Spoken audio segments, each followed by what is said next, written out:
प्रिहान तो हवेली पहुंचते ही अपने कमरे में बिस्तर पर दराज ऐसे थकन ज़दा हो रही थी जैसे चलकर यहाँ तक आई हो। खानज़ादा कमीज शलवार पहने, कंधों पर शॉल रखकर परफ्यूम स्प्रे करता, मिरर से उसे देखता हंस पड़ा था। आई एम सॉरी मेरी जान, पूरा रास्ता तुम्हें चला कर लाया हूँ, इतना थका दिया मैंने तुम्हें। वो बज़ाहिर संजीदगी सजाए शरारती आंखों से उसे देखता बोल रहा था। प्रिहान ने वहीं लेटे लेटे करवट बदल कर उसे घूरा। तंज कर रहे हैं ना, आपको क्या पता कितना थक जाती हूँ हवेली आते आते। दुनिया के दूसरे कोने में रहते हैं आप लोग, वो मुंह बनाकर बोलती चली जा रही थी। वो हंसी दबा गया। मजीद हंसता तो मजीद नाराज हो जाती। मुझे सब पता है, नजर भी आता है कि कितनी थक जाती हो। मैं वाकई हैरान होता हूँ, इतना भी दूर नहीं है, हम डेली भी सफर करते हैं, तुम क्यों इतना थक जाती हो। वो उसके पास आकर बैठता, बाल समेट कर उसके गाल सहलाने लगा। वो खिसक कर उसके करीब होती, सर उसकी गोद में रख गई, उसका हाथ अपने गाल से हटाकर सर पर रखा और आंखें पटपटाकर देखा। वो बेसाख्ता हंस पड़ा। अजीब शौक था प्रिहान का, हर वक्त सर दबवाने का शौक चढ़ जाता था। आपको नजर आता है फिर भी परवाह नहीं होती, थक जाती हूँ फिर भी आपको क्या फर्क पड़ता है। आपको पता है, हमारी मम्मा जब हॉस्पिटल से थक कर आती थी, कभी कभी उनका सर दर्द करता था तो बाबा खुद चाय बना कर देते और उनका सर भी दबाते थे। वो उसका हाथ अपने सर पर से हटाने पर मुंह भिसोर कर उसे बताने लगी, हर लड़की की तरह उसके भी माँ बाप उसके आइडियल थे और उन जैसी अंडरस्टैंडिंग खानज़ादा के साथ डेवलप करना चाहती थी। खानज़ादा उसके बाजू से पकड़कर खींचते हुए उठाकर उसे खुद से लगा गया। मुझे आगा जान से जाकर मिलना है, उनकी तबीयत खराब है, अपनी क्यूट सी वाइफ की खिदमत वापस आके करूंगा। उसने माजरत की और उसके चेहरे पर, उसके माथे पर मोहब्बत भरा लम्स छोड़ा। वापस तकिए पर उसे लेटाया तो प्रिहान बिखरी सांस बहाल करती, सुर्ख होता चेहरा छुपा गई, फरमाइश करके ही पछताई थी। वो हंसता हुआ उठकर कमरे से बाहर निकल गया। आगा जान से मिलने उनके कमरे में पहुंचा तो वो मेडिसन लेकर सोए हुए थे। खान आजर और खान जवार पास बैठे थे। वो परेशान सा आगे बढ़ा, इनकी तबीयत क्यों अचानक खराब रहने लगी है। फिक्रमंदी से उनके पास बैठकर बाप से सवाल किया, कुछ दिन पहले बहरोज खान का पता चला है, सुना है काफी खून खराबा और धोखेबाजियां करता रहा है। खान आजर ने धीमी आवाज में बताया तो वो चौंका और गहरा सांस भरा। यानी हकीकत आगा जान और हवेली वालों को भी पता चल गई थी। पुरानी दोस्ती जिसमें खुद से बढ़कर दोस्त पर एतबार किया, उसका असल रूप सामने आया था। तकलीफ तो होने थी, क्या वाकई बहरोज खान धोखा दे रहा था हमें। यकीन नहीं आ रहा मुझे, हम पागल बनते रहे और हाकिम खटक से बिगाड़ते रहे। खान जवार तासुब से बोल रहे थे। पुलिस की इन्वेस्टिगेशन के मुताबिक जी हाँ, धोखा दे रहा था और आज से नहीं, तब से जब से हमारे चचा अरबाज खान का कत्ल हुआ था। आप लोगों ने मामले की तह में जाने की बजाय जो नजर आया यकीन कर लिया। चचा अरबाज खान को गोली याकूब खटक के पिस्टल से नहीं, बहरोज खान के बंदे परवेज खान की बंदूक से लगी थी। आप लोगों की वजह से इतने अरसे से याकूब खटक इलाका बदल रहे, बीवी बच्चों के साथ शहर में रहे, कम उम्र गुलजान को वन्नी में लाकर जानवरों से बदतर सलूक किया और अभी उसी जज्बातीपन से यावर लाला ने याकूब खान के बेटे को गोली मार दी। पूरे इलाके के हर मामले में समझदारी से फैसला करने वाले सरदारों के घराने ने अपनी जिंदगी में हर मौके पर कमकली का मुजाहरा किया। वो तासुब से बोलता चला गया। खान जवार और खान आजर शौक से बैठे थे। वो सर झटक कर वहां से उठा, दरवाजा खोला तो चौंक गया। सामने खान आजर और खान जवार के लिए चाय लेकर आती गुलजान बेगम लट्ठे की मानित सफेद चेहरा लिए साकित खड़ी थी। मोरे गुल, खानजादा ने खिफत से कहकर उनकी तरफ कदम बढ़ाए। उसकी पुकार पर खान आजर और जवार ने भी पलट कर देखा। खान आजर अपने सामने गुलजान को देखकर शर्मिंदगी से जमीन में गड़ गए थे। अब ईसा लब भींचे सुनता जा रहा था। उसके निहायत संजीदा तासुरात पर हसन ने म्यूजिक का पहले वॉल्यूम कम किया, फिर बिल्कुल बंद कर दिया। वो सुर्ख होती आंखों से खाली रोड को तक रहा था। मोबाइल कान से लगा हुआ था, लब खामोश थे। अहमद सांस रोके बैठा था और हसन भी। बहरहाल मैं अपनी गलती जल्द सुधार लूंगा, लेकिन फिलहाल प्रिहान चाहती है पूर्वा को तुम्हारे पास ही छोड़ना चाहिए। खानजादा की बात पर वो चौंका। मैं जानता हूँ तुम ये रिश्ता नहीं रखना चाहते, फिर भी गुलजान और प्रिहान की तसल्ली के लिए कर रहा हूँ ये सब। फिर भी गुलजान और प्रिहान की तसल्ली के लिए ये कर रहा हूँ। मैं उसे तुम्हारे फ्लैट पर छोड़े जा रहा हूँ और यकीन करो ईसा, मैं बहुत डिस्टर्ब हूँ। वो खुद भी बहुत डरी हुई है। अगर इतना भी बर्दाश्त ना कर सको तो बस मुझे कॉल कर देना, कोई गिला नहीं करूँगा, उसे रिसीव कर लूँगा। बस एक इल्तजा है, जब तक वो वहाँ है उसे हाथ मत लगाना, ना ही करीब जाना। खुद को आज़ाद समझो, तुम्हारी मुश्किल जल्द आसान कर दूंगा। आज जल्दी घर लौट जाना। खानजादा ने बात खत्म करके आखिर में नरमी से कहा और कॉल काट दी। ईसा का यकदम दिमाग जागा, आंखें चमक उठी। ढलती शाम को देख तेजी से गाड़ी स्टार्ट की। क्या हुआ यार, सब ठीक तो है ना? अहमद ने फिक्र से पूछा तो वो मुस्कुराकर इस बात में सर हिला गया। मूड यकदम अच्छा हो गया, चेहरा भी खिल उठा। पूरी रफ्तार से रैश ड्राइव करता वापस शहर पहुंचा। रोड पर एक जानिब अहमद और हसन को जाना था, जबकि दूसरी जानिब ईसा के अपार्टमेंट की बिल्डिंग थी। उसने अपने अपार्टमेंट की तरफ गाड़ी मोड़कर रोक दी। अब बाय बाय, मुझे जल्दी पहुंचना है। टैक्सी कर लो या क्रीम ऑनलाइन मंगवा लेना। ईसा की बात पर उन दोनों का माथा ठनका। उसका चमकता चेहरा देखा। लगता है भाभी घर आ गई हैं। तभी लश्कारे मार रहा है, बेहुदा बेवफा इंसान दोस्तों के साथ कैसे मुंह पर 12 बजा कर रखता है। हम कवारों की आह लगेगी देखना। वो दोनों बकते जगते उतर गए। ईसा ढिठाई से हंसता गाड़ी आगे बढ़ा लेगा। अपार्टमेंट में पहुंचा तो हमेशा की तरह अंधेरा था। रात हो चुकी थी। वो सीधा पूर्वा के रूम में गया। वो अपने मखसूस अंदाज में आड़ी तिरछी बेतरतीब सी सोई हुई थी। लिहाफ भी बेतरतीब सा खुद पर डाला था। आह लाला, आपको लगता है आप कहेंगे और मैं करीब नहीं जाऊंगा। आज तो मैं अपनी बिल्ली के करीब ज़रूर जाऊंगा।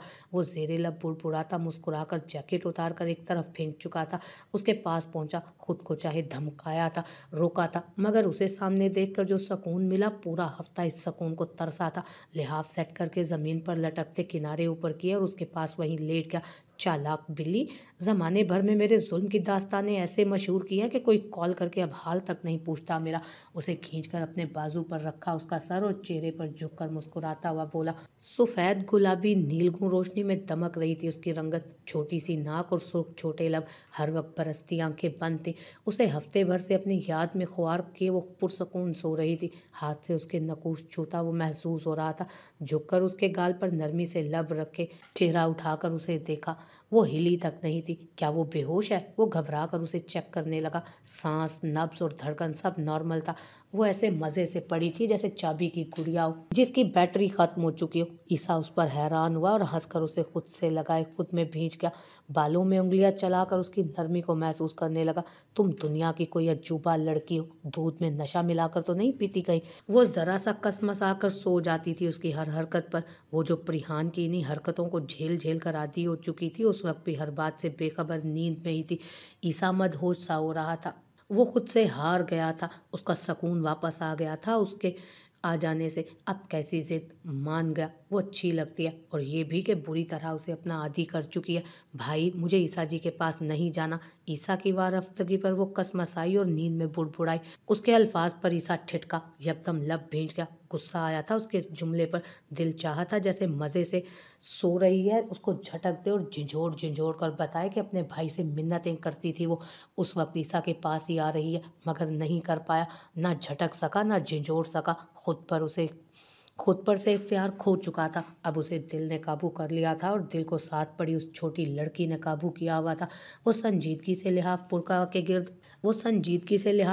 के गिर्द अच्छे से लपेट कर अपने कंधे से उसका सर तकिए पर टिकाता करवट बदल गया। पुरवा भी करवट बदलती दूसरी तरफ हो गई। कभी टांगे मारती लिहाफ हटाती और कभी सर्दी से परेशान होकर खींचती, करवटें बदलती, आड़ी तिरछी होती। वो थोड़ी देर भी सुकून से नहीं सोई थी। सीधा होकर रुख मोड़े उसको घूरता ईसा सही करके जिद चुआ था, मगर ढीठ बनकर वहीं पड़ा रहा और जाने कब वहीं पड़े पड़े सो भी गया। अगली सुबह उसकी आंख पुरवा के कसमसाने पर खुली। आहिस्तगी से नींद भरी आंखें खोली, बंद की और फिर पूरी खोलकर बेदार हुआ तो चौंक गया। पुरवा की पूंछ सीने से लगाए वो सो रहा था। एक कंधे पर उसका सर था और दूसरे बाजू को तिरछा करके उसके ऊपर से गुजार कर दूसरा हाथ भी मजबूती से उसने थामा हुआ था। वो नींद में आदत के मुताबिक करवट बदलने की कोशिश में नाकाम होती बार बार कसमसा रही थी। वो समझ गया था कि रात के किसी पैर उस बिल्ली की उछल कूद से खराब होती नींद से तंग आकर उसे यूं कैद किया होगा उसने। बेसाख्ता उस कैदी की बेचारगी पर हंसी आई। एक बार खुद में भींचा, फिर आज़ाद करता अलग हुआ। उसे सोता छोड़कर कमरे से निकला।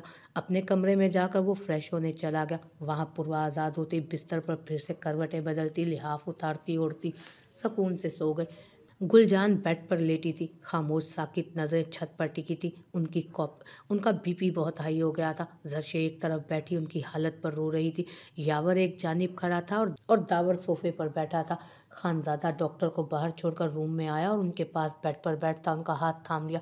मोरे गुल, आपके भाई और बाबा मर्दान खाने में आए हुए हैं, मिल लें उनसे, और चाहे तो जा भी सकती हैं। वो नरमी से बोला तो रुख मोड़कर उसे देखने लगी, आंखें भर आई। जरशे ने इस बात पर बेसाख्ता माँ का हाथ थामा कि कहीं वो चली ना जाए। अब इस उम्र में मैं अपने घर चली जाऊं, अपनी औलाद को छोड़कर? इस हवेली में मेरा मकाम कोई नहीं, मगर औलाद तो अपनी है ना। वो भीगी आवाज़ में बोली। जरशे की गिरफ्त उनके हाथ पर मजबूत तर थी, जिसे गुलजान ने भी महसूस किया। बेटियों की भी बेचैन नज़रें उन पर बेटों की भी बेचैन नज़रें उन्हीं पर टिकी हुई थी। वो पहले भाई के लिए कुर्बानी दे सकती थी, तो फिर वो तो औलाद थी उनकी, कैसे छोड़कर चली जाती? खानज़ादा ने गहरा सांस भरा। मोरे गुल, आपका यहाँ वही मकाम है जो मेरी मोरे और सना चची का है। पहले की बात अलग थी, अब आप पर कोई हाथ नहीं उठेगा। आप यहाँ रहेंगी और पूरे हक से रहेंगी। मैं आपको मिलने के लिए भेजना चाह रहा था। अपने घर वालों के पास जाएं, उनसे मिलें, कुछ दिन रहें और जब चाहें वापस आ जाएं। वो नरमी से बोलकर उनके हाथ को लबों से लगा गया। उनकी उम्र का एक बड़ा हिस्सा नाकर्दा गुनाह की सज़ा झेलते गुजरा था, रायगा गया था। उनकी रूह पर लगे जख्मों पर अब कोई मरहम नहीं लगा सकता था, मगर अजाला करने की एक छोटी सी कोशिश कर रहा था। वो उनके बाप और भाई को बुलवा कर मिलवाना चाहता था। मोरे, आप जाकर नाना जान से मिल लें और जाना चाहें तो चली जाए। खानज़ादा ठीक कह रहा है, अब आपको कोई रोक टोक नहीं कर सकता आप पर, अब तो बिल्कुल नहीं। खान दावर ने भी संजीदगी से कहा। गुलजान ऐसे कमज़ोर हो रही थी जैसे आज ही ज़िंदगी का आखिरी दिन हो, जैसे उम्र भर की थकन आज वजूद में उतर आई है। खान दावर उन्हें सहारा देकर उठा रहे थे। खान यावर, जो अपने नाना और मामुओं से बुरा बर्ताव करता था, आज शर्मिंदगी से सर झुकाए खड़ा था। आप भी जाए लाला, आप माफ़ी मांगना चाहते हैं तो मांग ले। माफ़ी वक्त पर मांग ली जाए तो काबिल कबूल होती है, वक्त गुजर जाए तो माफ़ी भी सिर्फ बहाना लगती है।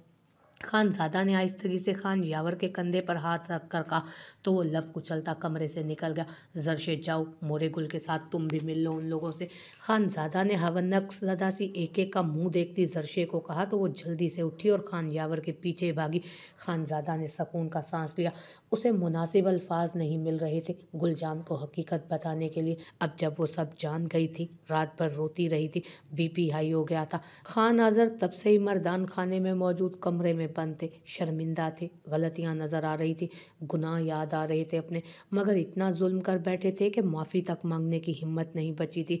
माफ़ कर देना बेशक अल्लाह की खासियत है, इंसान माफ़ कर दे तो सुकून में रहता है, माफ़ ना करे तो सामने वाले के गुनाह को पकड़कर बदला लेते लेते कई गुनाह कर जाता है, ज़र्फ बड़ा नहीं करता और ख़ुद भी बेसकून रहता है। हाँ, उनका भाई कत्ल हुआ था, छोटा लाडला जवान भाई। गम बड़ा था, मगर गुलजान कसूरवार नहीं थी। याकूब खटक को कसूरवार समझा भी था तो माफ़ कर देते, नहीं कर पाए। कहा जाता है कि किसी के जुल्म का सबसे शदीद बदला उसे माफ़ करके मामला अल्लाह पर छोड़ देना है, क्योंकि जब इंसान अल्लाह पर छोड़ता है तो उसके गुनाह की सज़ा अल्लाह देता है, और बेशक अल्लाह से बढ़कर कोई इंसाफ नहीं कर सकता। माफ़ नहीं किया, बदला लिया, और बदला भी ऐसा कि बदले की आड़ में कई गुनाह कर डाले। बेसकूनी मुकद्दर ठहरी। खान यूसुफ भी दोस्त की गद्दारी के साथ साथ गुलजान के साथ की ज़्यादती पर बेसकून थे। खान यूसुफ भी दोस्त की गद्दारी के साथ साथ गुलजान के साथ की ज़्यादती पर बेसकून थे। जिसने जुल्म किया सब शर्मिंदा थे। गुलजान को माफ़ नहीं किया, उनकी ज़िंदगी अजाब कर दी, तो क्या वो माफ़ कर देंगी? ये उम्मीद ही तो नहीं थी। खानज़ादा आगा जान के रूम में पहुंचा तो वो गैर मर्ई नुक्ते पर नज़र जमाए बेड ग्राउंड से टेक लगाकर बैठे थे। वो खामोशी से आगे बढ़कर उनके पास गया और उनकी गोद में सर रखकर लेट गया। वो चौंक गए। छोड़े आगा जान किसी भी XYZ को, बस हम अच्छे वाले दोस्त बन जाते हैं। मैं आपको कभी धोखा नहीं दूंगा, और आपने धोखा दिया तो आपको सज़ा देकर सुधार लूंगा।